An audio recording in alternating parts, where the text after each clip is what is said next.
하나님 말씀은 구약성경 창세기 1장 1절에서 3절 보시겠습니다.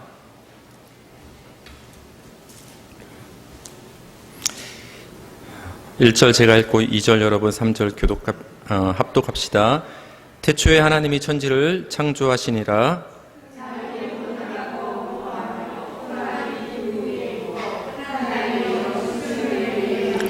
다같이 시작. 하나님이 이르시되 빛이 있으라 하시니 빛이 있었고. 아멘. 오늘 말씀의 제목을 따라 하실까요? 언약의 말씀으로 일하시는 하나님. 언약의 말씀으로 일하시는 하나님이란 제목으로 하나님의 말씀을 전하겠습니다. 보이지 않으나 일하시는 하나님, 기한을 정하시고 일하시는 하나님. 성경 처음 창세기를 보면 하나님의 일하심으로 시작됨을 볼 수가 있습니다. 하나님께서 태초에 빛을 만드시고 그 이후에 엿새 동안 천지를 창조하시고 마지막에 우리 사람을 창조하셨죠. 이 모든 것은 하나님의 일하심으로 창조가 이루어진 것을 우리는 알 수가 있습니다. 특별히 오늘 본문에서 주목할 것은 하나님께서 처음 창조를 진행하실 때 그 대상이 땅이었다라는 것을 우리는 주목할 필요가 있습니다.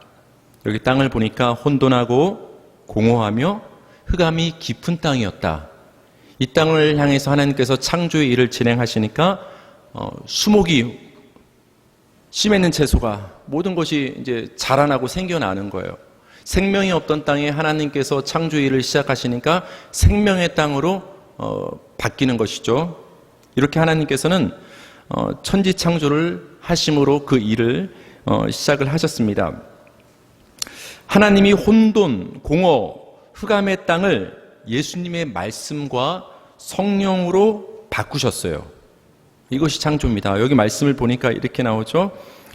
하나님의 영은 수면 위에 운행하시니라. 그렇죠. 태초에 하나님이 천지를 창조하시기 시작하셨는데 하나님의 영은 수면 위에 운행했다. 성부 하나님과 성령 하나님이 함께 일하시죠.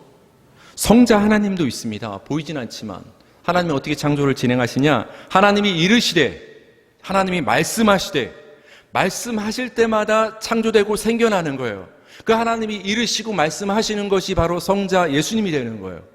그러니까 천지 창조부터 하나님, 예수님, 성령님, 삼위일체 하나님께서 함께 천지 창조를 시작함을 우리는 볼 수가 있습니다. 이러한 천지 창조는 바로 하나님께서 우리를 어떻게 구원하시는가를 보여주는 장면이 되는 거예요. 여러분, 성경에 나오는 모든 사건들은 역사적으로 진짜로 있었던 것을 믿으시기 바랍니다.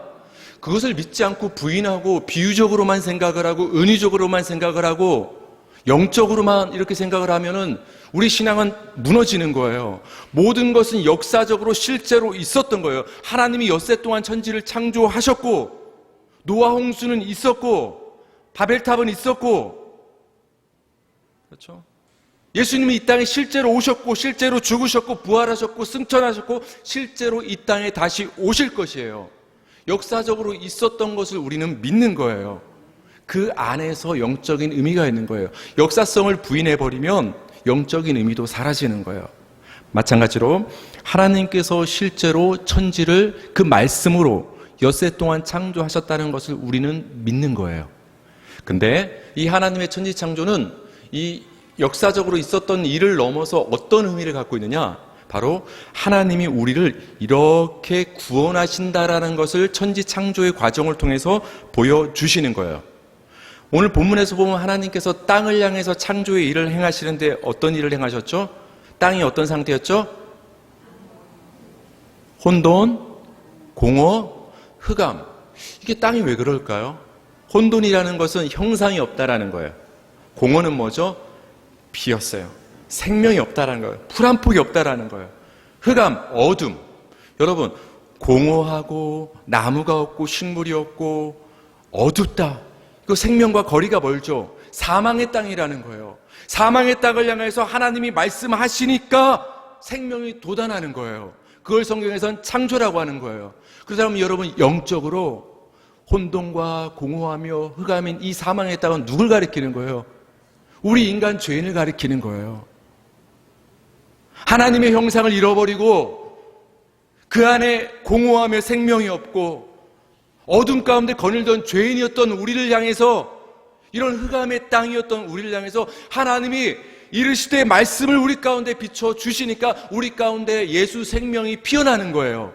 이걸 창조라고 하는 거예요. 하나님이 이렇게 예수를 통해서 우리 사망의 땅을 생명의 땅으로 바꿔주신다는 것을 천지 창조를 통해서 미리 보여주신 거예요. 여러분 한번 생각해 보세요. 삼위일체 하나님께서 천지 창조의 일을 진행하신 것처럼 우리를 구원하시는 이 창조의 일, 구원의 일도 하나님이 전적으로 하심을 믿으시기 바랍니다. 우리가 개입할 게 없는 거예요.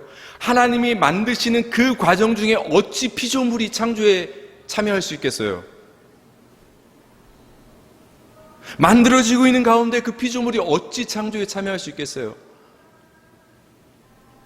어찌 죽은 자가 스스로 살아날 수가 있겠습니까? 창조와 구원은 오직 하나님의 일임을 믿으시기 바랍니다. 하나님이 행하시는 일이에요. 구원과 창조. 이렇게 하나님이 우리를 새로운 피조물로 창조하시고 구원의 일을 하시는 데 있어서 핵심은 말씀이에요. 하나님은 이르시되, 말씀하시되, 예전 성경으로는 가라사대, 말씀으로 천지를 창조하심을 우리는 볼 수가 있습니다. 하나님이 어떻게 말씀하셨죠? 하나님이 이르시되 빛이 있으라. 하나님이 이르시되 물 가운데 궁창이 있으라. 하나님이 이르시되 천하의 물이 한 곳으로 모여라. 하나님이 이르시되 땅은 풀과 씨 맺는 채소와 각기 종류대로 나무를 내라. 하나님이 이르시되 하늘의 궁창에 광명체들이 있어라. 하나님이 이르시되 물들은 생물을 번성하게 하라. 이르시되, 그 이르시되가 뭐냐는 거예요. 하나님은 말씀으로 천지를 창조하셨다라는 거예요. 말씀으로. 하나님께서 말씀을 통해서 천지를 창조하셨다라는 말은 다르게 말하면 예수님을 통해서 천지를 창조하셨다라는 거예요. 하나님의 말씀이신 예수를 통해서 엿새 동안 창조를 하셨다라는 것을 예수님 스스로 요한복음에서 말씀을 해 주십니다. 요한복음 1장 1절 3절 보겠습니다. 다 같이 읽겠습니다. 시작.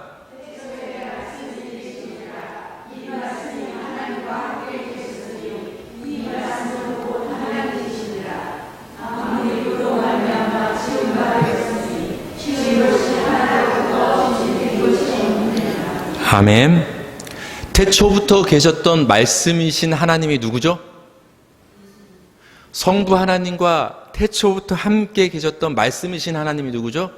예수님이죠. 그 예수님이 인간의 몸을 입고 이 땅에 오신 것이 성육신이죠. 예수님은 태초부터 성부 하나님과 말씀으로 함께 계셨던 거예요. 근데 그 말씀이신 예수님으로 말미암아 모든 것이 지어졌다라고 얘기를 하고 있어요. 예수님으로 말미암아 모든 것이 지은 바 되었는데 하나도 그 예수님 없이 지어진 것이 없다라는 거예요. 예수님은 우리의 창조주가 되십니다. 하나님은 말씀이신 예수님을 통해서 천지를 창조하셨어요. 여러분, 아까 창조가 다른 말로 무슨 말이라고 말씀을 드렸죠? 창조가 하나님의 일이다. 그럼 그 창조는 무엇을 의미하느냐? 구원이죠. 우리를 향한 구원이 창조인 거예요. 그렇다면 구원의 일도 하나님의 일이기 때문에 예수를 통해 하시는 거예요. 모든 만물이 천지 창조가 하나님의 말씀이신 예수로 말미암아 이루어졌다. 이 말은 우리가 구원받은 이 모든 구원의 일은 예수를 통해서 하나님이 이루셨다. 이 말인 거예요. 만물이 지어진 것이 하나도 예수 없이 된 것이 없다. 이 말은 우리가 구원받은 우리 모든 자들이 예수 없이 구원받은 자는 하나도 없다라는 거예요. 예수의 은혜로 말미암아, 예수의 십자가 능력으로 말미암아 우리는 다 구원을 받은 거예요. 그걸 요한복음에서는 선포를 하고 있는 것입니다. 이렇게 여러분, 하나님이 창조의 일, 구원의 일을 하시는 것은 철저히 말씀이신 예수님을 통해서 하신다라는 것은 창세기의 처음 사건을 통해서부터 우리에게 보여주고 있습니다.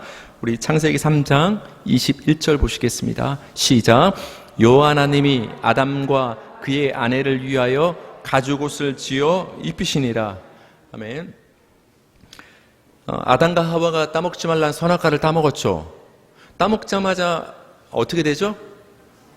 눈이 밝아져서 벗은 몸을 보게 돼서 부끄러우니까 이렇게 가리게 되죠. 그렇죠? 그리고 나서 하나님의 낯을 피해서 숨기 시작을 하죠. 여러분, 이 세상에 예수를 믿지 않는 많은 분들이 하나님을 멀리하는 것은 그건 본성이에요. 본성. 선악과를 따먹었기 때문에 하나님의 낯을 피하는 거예요. 자기의 부끄러움을 가리기 위해서 무화과 나무 옷을 해 입었던 것처럼 사람들은 온갖 자신의 힘과 자기의 의로 자신을 치장하는데 지금 골몰하고 있는 거예요. 근데 무화과 나무로 만든 잎 금방 말라요, 안 말라요? 금방 부스러지는 거예요. 당장에는 나뭇잎으로 만든 옷이 그럴싸해 보이지만 햇볕을 쬐고 그러면 금방 말라버리는 거예요. 우리가 우리의 부끄러움을 가리기 위한 시도와 노력은 금방 말라 비틀어지는 거예요. 효과가 없는 거예요. 우리의 힘으로 우리의 죄와 부끄러움을 가릴 수가 없는 거예요. 그래서 하나님께서는 아담과 하와를 위하여서 무슨 옷을 해 입히시는 거예요?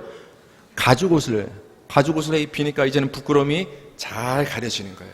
그 죄를 잘 덮어주신 거예요. 근데 여러분 한번 생각해 보세요. 가죽옷은 어디서 나오는 거죠? 그죠? 짐승을 잡았기 때문에 가죽옷이 나오겠죠.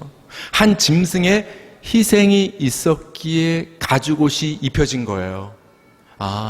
창세기 3장 21절부터 하나님께서는 우리 인간의 죄를 가려주시고 입혀주시고 덮어주시기 위해서 어린 양이신 예수님의 희생을 미리 예고하고 있구나를 우리는 알 수가 있는 거예요. 예수의 희생을 통해서 우리의 부끄러움을 가려주심으로 우리의 죄를 사하여 주시는 거예요. 그러니까 예수를 통해 구원하심이, 말씀이신 예수를 통해 창조하심이, 구원하심이 이 가죽옷 사건을 통해서도 다시 한번 창세기부터 나오는 거예요. 왜 창세기부터 이 사실을 못 받고 시작할까요? 요한계시록 끝까지 갈 때까지 딴 생각하지 말라는 거예요. 너희 인간들 스스로 너희의 의로움과 도덕과 윤리와 깨끗함과 너희의 노력으로 스스로의 죄를 가리려는 이런 시도를 거두라는 거예요.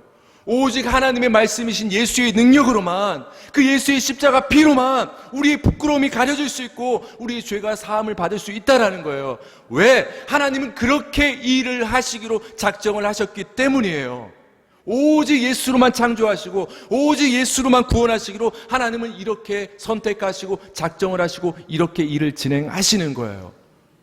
그렇게 하시겠다라는 것을 가죽옷 사건을 통해서 우리에게 보여주시는 것이죠. 이렇게 하나님이 말씀이신 예수님을 통해 일하심, 우리를 구원하심을 다른 말로 쉽게 말하면 언약이라고 하는 거예요. 말씀이신 예수님을 통해서 우리를 구원하신다. 나는 다른 방법 없어. 오직 내 아들 예수의 십자가 피를 통해서만 너희를 구원할 거야. 하나님이 스스로 맹세하시고 우리에게 약속하신 그것을 언약이라고 하는 거예요. 성경은 그거에 대해서 기록하고 있고 우리는 그걸 믿는 거예요. 그렇죠? 다른 거 믿을 필요 없어요. 하나님의 약속이신 말씀이신 예수님만 믿는 거예요. 다른 거 선포할 필요 없어요. 하나님의 약속이고 말씀이신 하나님의 구원의 유일한 방법이시니 그 예수만 선포하면 되는 거예요. 예수만. 그래서 예수님은 이 땅에 오셔서 자신의 십자가 피를 향해서 내가 너희를 위하여 흘리는 이 피는 무슨 피다라고 말씀을 해주셨죠? 우리가 보통 성찬, 요즘에 이제 코로나 때문에 하지 못하고 있는데 성찬할 때 우리가 성경 구절을 읽어드리잖아요. 이렇게 예수님 말씀하셨죠. 마태복음 26장 28절 읽겠습니다. 시작. 이것은 죄사함을 얻게 하려고 많은 사람을 위하여 흘리는 바 나의 피 곧 언약의 피니라. 예수님의 보혈은 그냥 피가 아니라 언약의 피예요. 약속의 피라는 거예요. 왜? 하나님이 말씀이신 예수님을 통해 천지를 창조하시고 하나님이 말씀이신 예수님을 통해 아담과 하와의 죄를 가려주시고 그랬던 것처럼 하나님은 말씀이신 예수님의 십자가 피로만 우리를 구원하시겠다는 것을 약속하셨기 때문에 그 예수의 피가 언약의 피가 되는 거예요. 언약의 피가 되는 거예요. 이렇게 하나님께서 우리 구원의 일을 말씀이신 예수님을 통해 이루신다는 것, 언약을 통해 이루어진다는 것을 역사를 통해서 하나님은 계속 성경의 역사를 통해서 우리에게 보여주십니다. 그중 한 사건이 바로 아브라함의 횃불 사건입니다. 창세기 15장 17, 18절인데 아브라함이 환상 중에 하나님을 만나는 장면입니다. 17절, 18절 다 같이 읽겠습니다. 시작.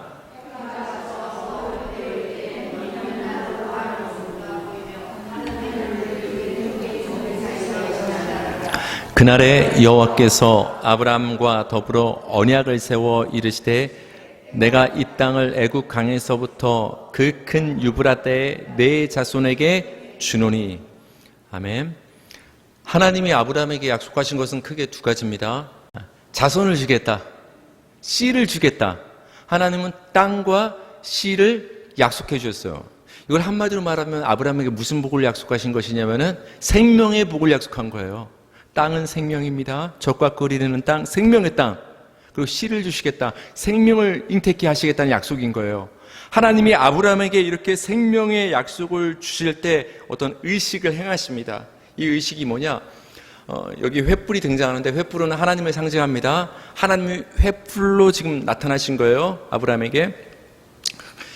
고대 근동이라고 하면은 저기 쉽게 말하면 저기 중동 지역을 말해요. 이스라엘 중동 지역. 그쪽을 이제 근동이라고 하는데 아주 옛날 고대 근동 지역에서는 어떤 조약을 맺을 때, 어떤 부족과 다른 부족이 조약을 맺을 때 짐승을 잡았습니다. 그래서 짐승을 잡아서 어떻게 했냐면은 반으로 이렇게 쪼갰어요. 그다음에 각을 떴어요. 그래서 짐승을 이렇게 잘라서 그 짐승을 두 조각으로 벌려놨어요. 피가 흐르겠죠. 그 잘라놓은 그 짐승 사이를 누가 지나가느냐? 언약의 두 당사자가 그 잘라진 짐승 사이를 지나가고 모든 사람이 이 광경을 지켜봤어요. 무슨 의미가 있을까요? 지금 이 두 당사자가 언약을 맺고 조약을 맺고 약속을 하는데 만약 간에 이 조약과 약속과 언약을 깨는 사람은 반드시 나중에 이 쪼개진 짐승처럼 쪼개짐의 일을 당할 것이다. 반드시 그러니까 약속을 지켜. 약속 깨는 자는 이 짐승처럼 쪼개질 것이야. 근데 하나님께서 지금 아브람과 조약을 맺으시는데 이 방법으로 지금 조약을 진행을 하시는 거예요. 여기 보면 어떻게 나오죠? 17절 한번 보세요. 타는 횃불이 쪼갠 고기 사이로 지나가더라. 아브람과 하나님의 언약식을 맺습니다. 그럼 여러분, 언약의 당사자인 하나님과 아브람 둘 다 짐승 사이를 지나가야 되는 거예요?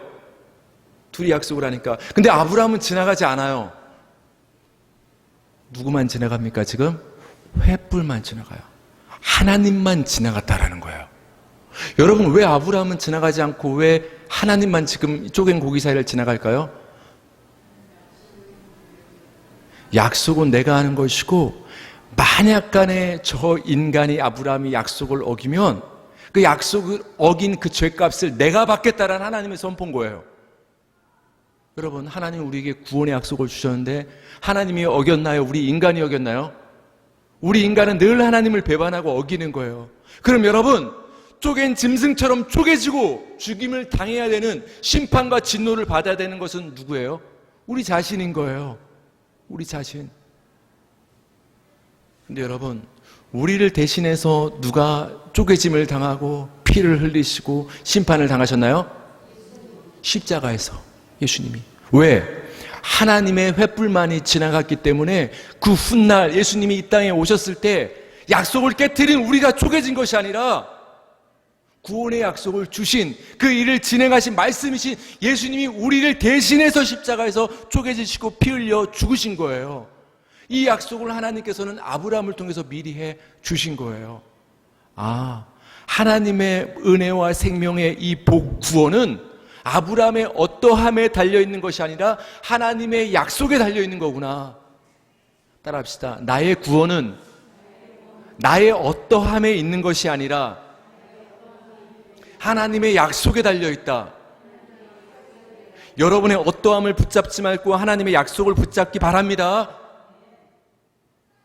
우리의 어떠함에 따라 우리의 구원이 결정되는 것이 아니라 하나님의 약속으로 결정되는 거예요. 하나님이 지나가셨기 때문에 그래요. 쪼갠 고기 사이를. 출애굽기 2장 24절에서 25절 보시겠습니다. 출애굽기 2장 24절 25절 시작. 하나님이 그들의 고통 소리를 들으시고 하나님이 아브람과 이삭과 야곱에게 세운 그의 언약을 기억하사 하나님이 이스라엘 자손을 돌보셨고 하나님이 그들을 기억하셨더라. 아멘. 하나님께서 이스라엘 백성들을 애굽에서 불러내서 가나안 땅으로 입성시키는 이 출애굽 사건은 하나님이 우리를 구원하시는 여정을 보여주는 거예요. 이스라엘 백성들의 애굽에서 나올 때 어떤 피로 말미암아 죽음의 진노를 피했죠? 그저 장자의 그 저주를 피하기 위해서 어린 양의 피를 바름으로 통과했단 말이에요. 아, 우리가 예수의 피를 통해서 하나님의 진노가 우리를 넘어갔구나를 보여주는 거예요. 출애굽 사건을 통해서. 근데 하나님께서 이 구원의 여정을 시작하실 때 중요한 말씀을 하셨어요.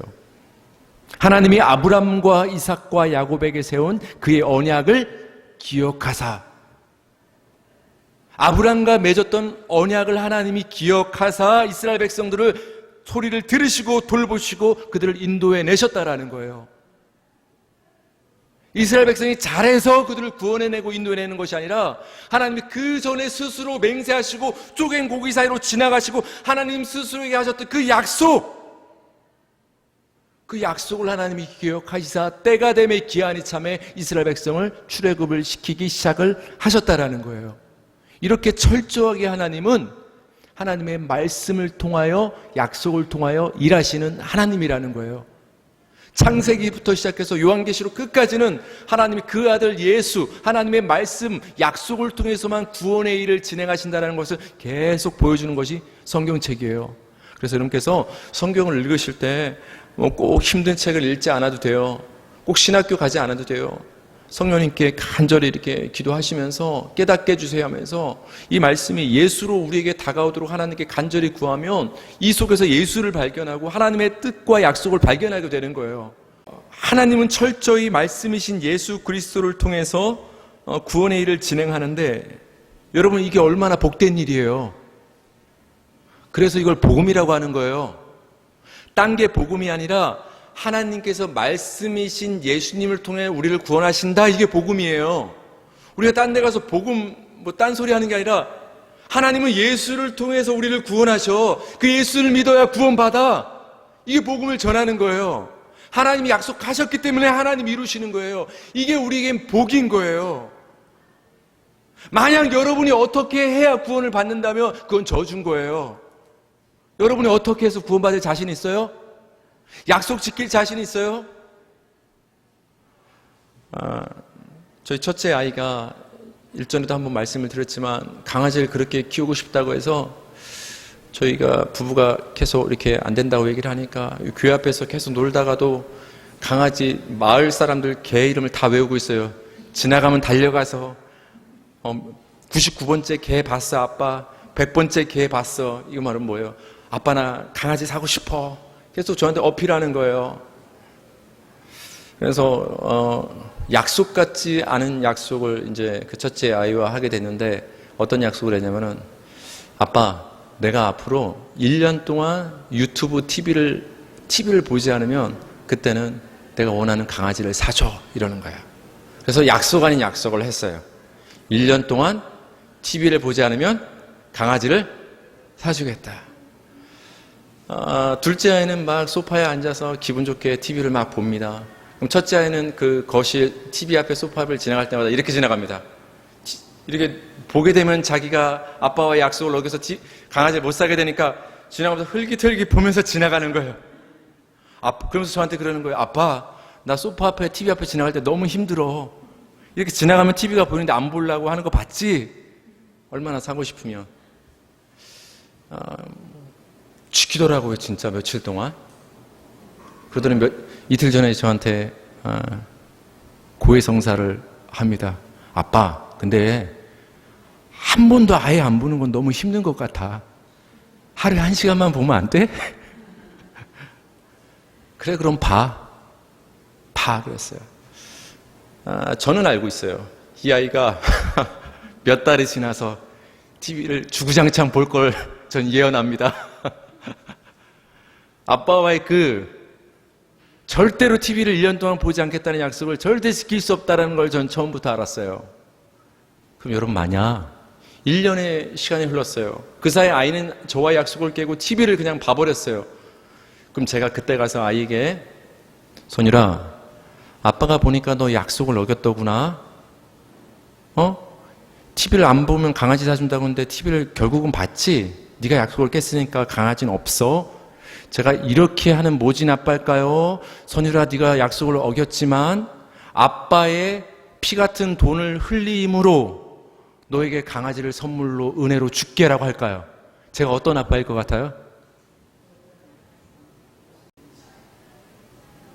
약속을 그 아이가 어겼을지라도 그 아이가 너무 사랑스러워서 전 강아지를 사줄 거예요. 그렇죠? 그 아이가 어떠함에 따라서 달라지는 게 아니에요. 아버지의 사랑이 크기 때문에 아버지가 그 약속을 이끌고 가는 거예요. 그 아이는 깨지만 그 아이가 깨므로 당하는 어떤 금전적인 손해라고 하면 강아지한테 미안하지만 아빠가 부담지는 거예요.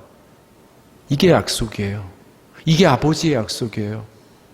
하나님은 아들이신 예수 그리스도를 통해서 우리를 구원하시겠다는 약속, 언약을 주신 거예요. 우리는 깰 수밖에 없지만 하나님의 신실하신 은혜와 사랑으로 말미암아 반드시 하나님은 여러분을 구원하시는 거예요. 그래서 하나님의 언약, 말씀으로 일하심이 우리에게 얼마나 복된 일인지 모르는 거예요. 얼마나 감사한 일인지 모르는 거예요. 여러분, 그러니 우리 교회가, 우리 성도가 어찌 우리 자신과 우리가 가진 것을 붙잡을 수 있겠습니까? 어찌 우리 자신과 우리 인간이 가진 것을 우리가 말하고 자랑할 수가 있겠습니까? 교회는, 우리 성도는 오직 예수 그리스도만 붙잡고 오직 예수 그리스도만 말하고 자랑해야 될 줄 믿으시기 바랍니다. 왜? 그 예수의 은혜로 말씀이신 예수로 말미암아 우리가 구원을 받았기 때문에 예수만 말하고 예수만 선포하고 예수만 자랑하는 게 교회요, 성도인 거예요. 내게는 우리 주 예수 그리스도의 십자가 외에 결코 자랑할 것이 없나니 라는 바울의 고백처럼 오직 예수만 고백하고 예수만 시인하며 예수만 자랑하는 우리 복된 믿음의 성도들 되기를 주님의 이름으로 축원합니다. 이 시간 말씀 붙잡고 다 같이 합심해서 기도하십니다.